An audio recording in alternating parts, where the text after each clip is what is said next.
Entendendo de desempenho de edificações, parte 2, então, né? Essa série de 3 pequenas videoaulas que eu estou propondo fazer aqui para a gente entender um pouco do que existe por trás do conceito de desempenho associado a desempenho de edificações, né? Eu sou o professor Daniel Panhussá, sou professor do NORI, Núcleo Orientado para a Inovação da Edificação, que faz parte da URGS, Universidade Federal do Rio Grande do Sul.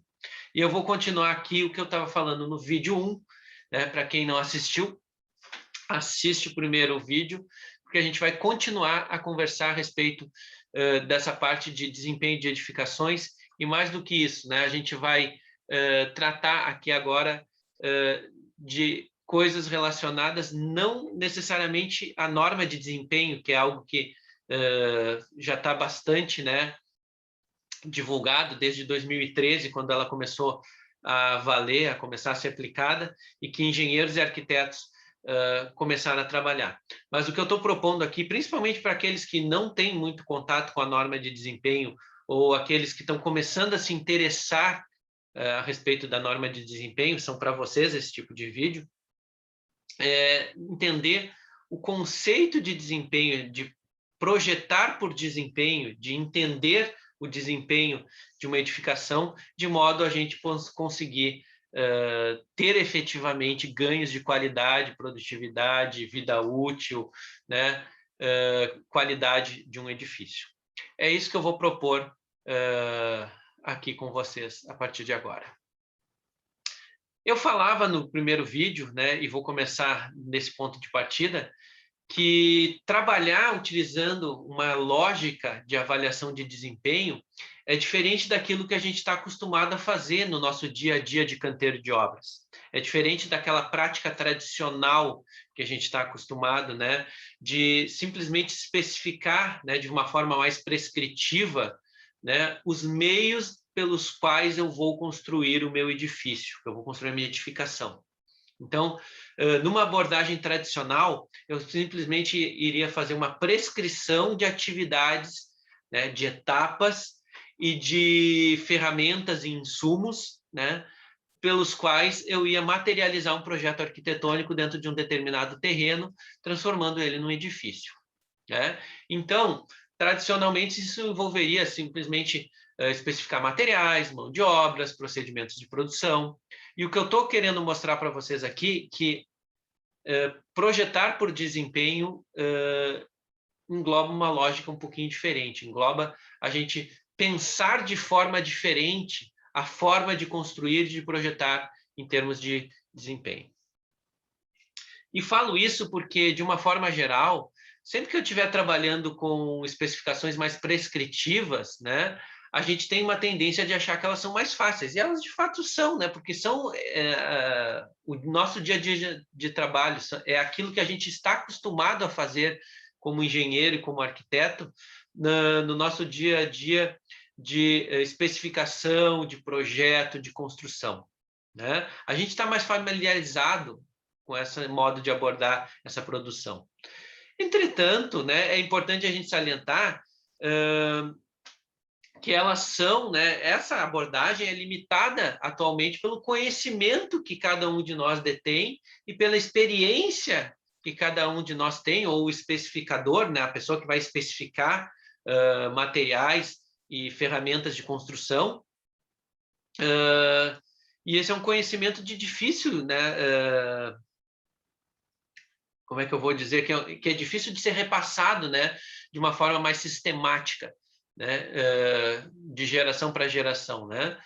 E isso acaba excluindo possibilidade de todas as outras soluções alternativas. Então, aquilo que a gente está acostumado num ambiente de construção, que é um ambiente tradicional, né, de manter sempre uma tecnologia construtiva com base na nossa experiência, com base naquela... Assim, eu sempre fiz dessa forma e sou bem sucedido, né? Eu tenho um bom resultado, né, das minhas construções, usando essas técnicas, essas ferramentas, esses materiais, né? Então, eu me acostumei a usar uma determinada marca de porcelanato, eu sei que o desempenho de uma determinada argamassa colante ou de um determinado tipo de textura associado a um certo tipo de pintura acrílica vai ter um bom desempenho para aquilo que eu espero, né, dentro da minha edificação, mas eu não entendo os porquês, eu não entendo por que que isso acontece, ou por que que a vida útil acaba sendo mais estendida, e mais do que isso, né, quando eu parto para um outro tipo de obra onde algum problema acontece,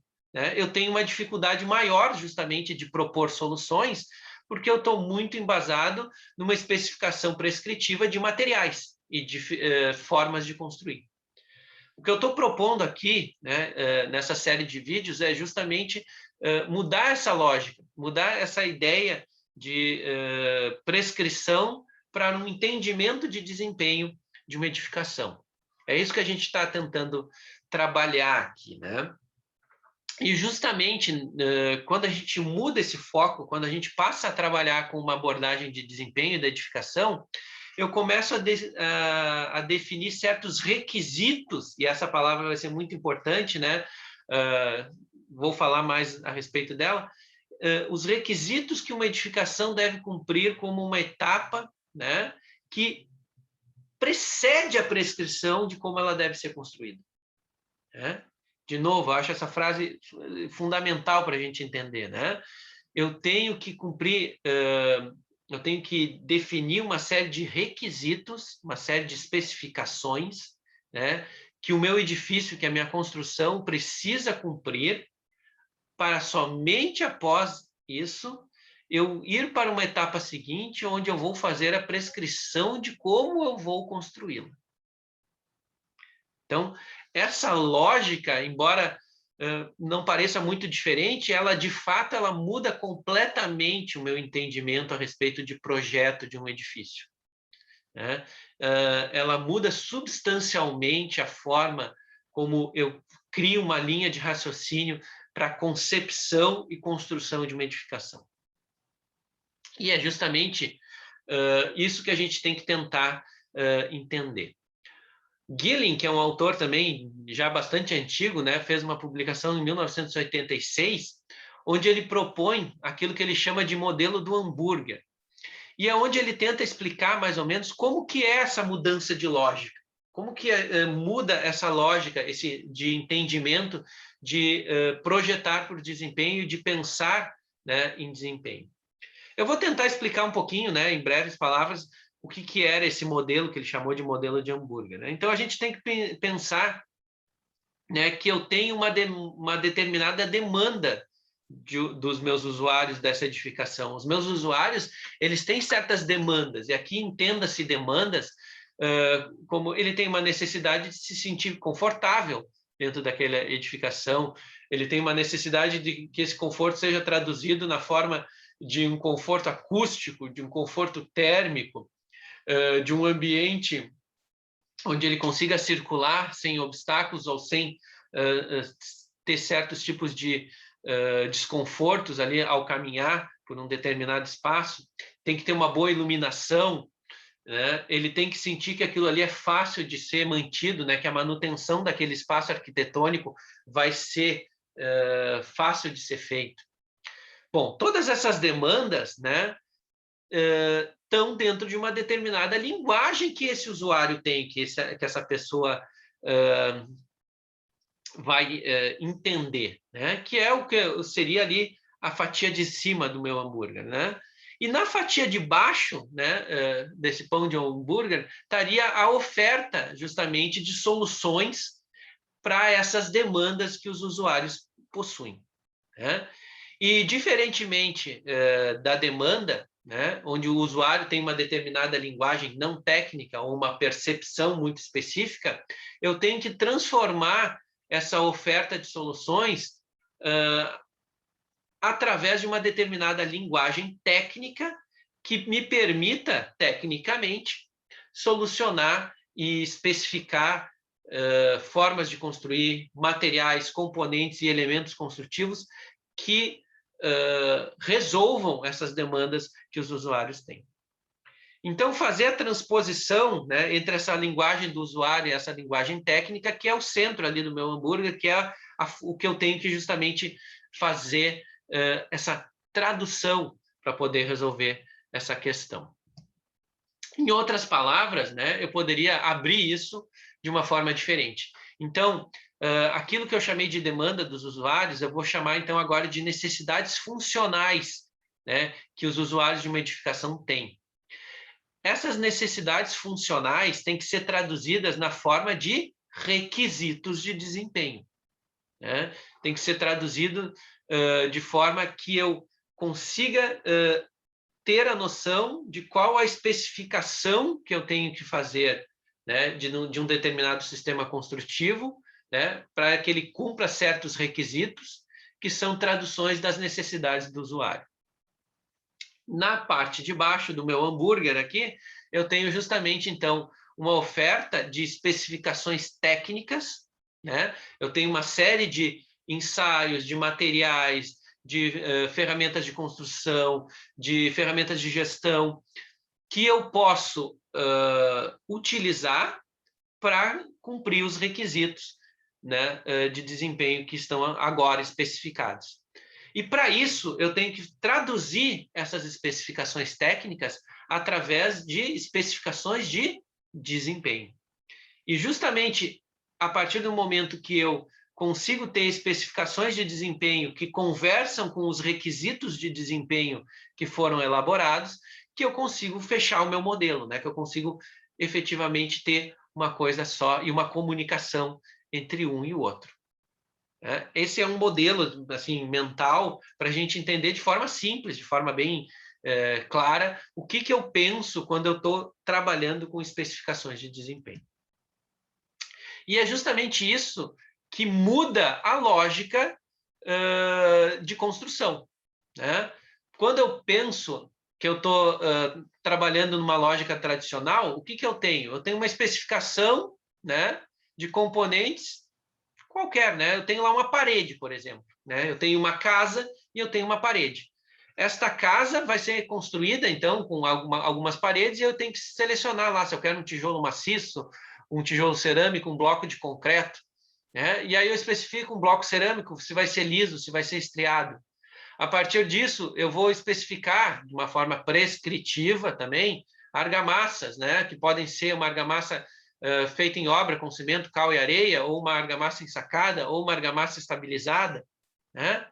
E aí, claro, cada um desses materiais tem certas propriedades, né? De absorção de água, de resistência mecânica, de aderência, né? Certos custos, né, associados à produtividade. E aí eu vou formar essa minha parede aqui, né? Que vai ter certos requisitos, né, que deveriam ter sido cumpridos. Então, eu poderia avaliar transmitância térmica, desempenho acústico, estanqueidade, absortividade, capacidade térmica, atraso térmico, só para citar alguns, né? E aí eu começo a tentar entender se está funcionando ou não. Então, será que eu preciso de uma parede simples, uma parede dupla? Mais do que isso, em que região bioclimática brasileira eu estou construindo essa casa e essas paredes para saber se esse tipo de parede vai funcionar ou não, né? Vai ter algum tipo de revestimento de argamassa nessas paredes, interno, externo? Vai ter um efeito da cobertura do telhado, né? Qual vai ser a vida útil dessa parede e dessa edificação? Ou seja, isso me começa a entrar na minha cabeça uma série de requisitos que eu preciso pensar, né? E aí, dependendo da situação, eu posso começar a perceber que eu tenho que buscar alternativas, né, para a parede que eu pensei inicialmente. Então, uma parede que vai ter um revestimento, uma parede que vai ter um revestimento dos dois lados, ou então eu vou trocar as paredes internas por gesso acartonado, ou eu vou usar algum tipo de painel pré-moldado, né? Qual é a espessura que essas paredes vão ter? Então, eu vou começar a buscar alternativas. E essas alternativas, claro, dependem dos custos de projeto que eu tenho, das expectativas que o cliente final tem em relação a essa edificação, da minha disponibilidade financeira de dispor justamente dessas alternativas, da existência ou não de referências normativas para essas alternativas que eu estou propondo e a existência ou não de fornecedores certificados. Para só, então, eu chegar na minha edificação. Vocês notem que, quando eu estou falando a respeito disso, eu fiz, então, todo um caminho ali que vai do tijolo até a minha edificação. Isso é uma abordagem prescritiva normal. O que eu estou falando para vocês, e que eu estou tentando abordar nessa série de vídeos, é que trabalhar com desempenho significa eu pensar no caminho inverso. Significa eu pensar na edificação e aí, a partir disso, dos custos de projeto, das expectativas dos clientes, das alternativas tecnológicas que eu tenho, eu fazer uma verificação de quais os requisitos eu preciso cumprir para que eu tenha um determinado desempenho dessa minha edificação a partir das necessidades dos clientes, né, das pessoas que vão habitar ou coabitar esse espaço arquitetônico, para que aí, então, eu comece a prescrever os materiais de construção dessa minha edificação. Se vai ser uma parede de tijolos, se vai ser uma parede de gesso acartonado, sendo uma parede de tijolos, se vai ser de tijolo maciço, de tijolo furado, se vai ser um bloco cerâmico, se vai ser um bloco de concreto, qual o tipo de argamassa que eu preciso utilizar para garantir que aqueles requisitos, né, que eu pensei anteriormente estão sendo contemplados ou não. Vocês percebam que, de fato, uma abordagem de desempenho significa mudar a lógica de pensar a concepção de um determinado projeto arquitetônico. É isso que eu quero que fique bem claro para quem está assistindo esse vídeo aqui e para quem está tentando entender esse conceito de desempenho, para que a gente possa, a partir desse conceito de desempenho, aplicar a NBR 15575, a norma de desempenho para edificações. Vocês notem que eu estou quase acabando o segundo desses 3 vídeos e eu até agora não falei absolutamente nada específico da norma de desempenho. Eu estou fazendo uma abordagem absolutamente conceitual e fundamental para que a gente tenha esse entendimento de projetar com desempenho. E isso é que eu acho que é importante que vocês tenham agora. E para a gente finalizar esse vídeo 2 dos 3 que eu estou propondo para vocês, eu quero lembrar que justamente a partir do momento que eu tenho essa ideia, que eu tenho esse entendimento, eu posso começar a pensar nos campos de aplicação dessa minha abordagem de desempenho, né? Então, eu posso pensar, por exemplo, no projeto de uma edificação isolada, ou em um programa de construção de um tipo de edificação, né? Que, a partir disso, vai me gerar uma lista de requisitos a serem atendidos, né? Eu posso trabalhar também no desenvolvimento de ferramentas de marketing de novos produtos para a minha construtora, para o meu escritório, né? Nessa ideia de construção. Eu posso utilizar esse conceito e essa abordagem de desempenho para produzir documentação técnica, né? Seja ela para a própria empresa onde eu estou atuando, né? Ou seja, mesmo para códigos e normativas nacionais.